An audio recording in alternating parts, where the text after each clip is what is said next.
मुंबईकरांना पुनर्विकासाच्या प्रश्नासंदर्भात मोठा दिलासा देणारे महत्त्वाचे निर्णय आज सरकारने घेतल्याची माहिती उपमुख्यमंत्री एकनाथ शिंदे यांनी दिली आहे। नागपूर इथे विधिमंडळ परिसरात ते आज वार्ताहरांशी बोलत होते।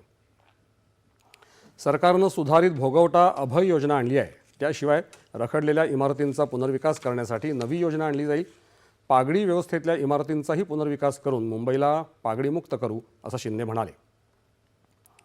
जे मुंबईकर मुंबई बाहेर गेले आहेत त्यांना पुन्हा सन्मानाने मुंबईत परत आणण्यासाठी सरकार काम करते असं शिंदे यांनी सांगितलं। या सर्व योजना मुंबईचा चेहरा मोहरा बदलणाऱ्या ठरतील असा विश्वास त्यांनी व्यक्त केला। 20,000 इमारती म्हणजे एका इमारतीमध्ये 20 फ्लॅट असतील तर 4 लाख घरं झाली आणि 4 लाख घरांमध्ये माणसं किती राहतात ते बघा।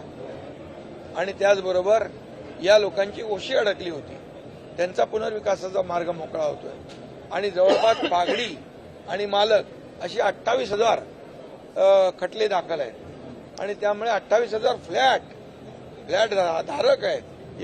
इमारती म्हणजे 28,000 केसेस आहेत, त्याच्यामध्ये देखील 13,000 इमारती आहेत।